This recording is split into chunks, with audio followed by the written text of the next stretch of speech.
LeBron James continue de susciter des débats constants, même lorsque le sujet ne concerne pas directement son jeu. Cette fois, la discussion s'est déplacée vers sa relation avec son fils Bronny, après des propos de Ron Harper interprétés comme une critique de l'influence du père sur la carrière du jeune joueur. La situation a surpris Shannon Sharpe, qui estime que la conversation a été détournée de son objectif initial. Selon lui, il est devenu presque automatique de ramener LeBron dans n'importe quel débat, même lorsque la question porte d'abord sur quelqu'un d'autre. Dans ce cas précis, il s'agissait de parler d'enfants de joueurs et non d'évaluer la carrière d'une autre famille NBA. Ce qui rend la réaction encore plus étrange à ses yeux. Sharpe a alors exprimé son incompréhension face à cette fixation. Pourquoi LeBron est dans ta tête ? On te pose une question sur tes enfants et tu ramènes ça à LeBron. On te parle de tes enfants, pas de ceux de quelqu'un d'autre. Il rappelle aussi qu'il n'a jamais vu LeBron forcer la trajectoire de son fils. Je ne pense pas que LeBron James ait dit « Bronny, tu dois jouer ». Pour lui, l'interprétation publique dépasse largement la réalité vécue dans les familles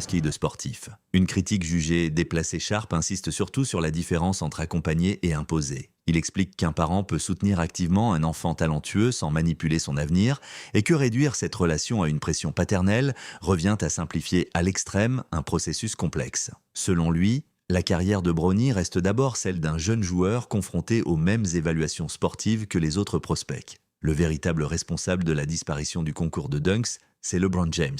Pour l'ancien joueur NFL, soutenir un enfant dans son rêve n'a rien à voir avec lui imposer une carrière. Il considère que confondre accompagnement parental et pression relève surtout d'une interprétation extérieure alimentée par la notoriété exceptionnelle du joueur des Lakers.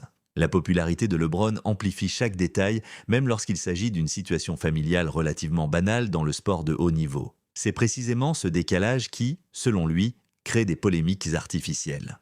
Sharpe souligne également que d'autres anciens joueurs répondent simplement aux questions sur leurs propres enfants sans comparer ni attaquer d'autres pairs. Dans ce contexte, il juge la sortie de Harper incohérente et inutile, d'autant plus qu'elle n'apporte aucun éclairage réel sur la progression de Bronny. L'épisode devient alors davantage une discussion médiatique qu'une analyse sportive.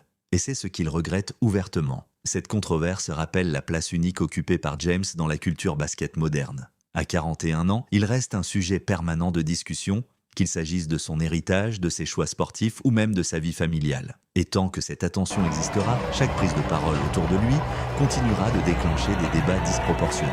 Et pour l'heure, Bronny continue d'en payer le prix.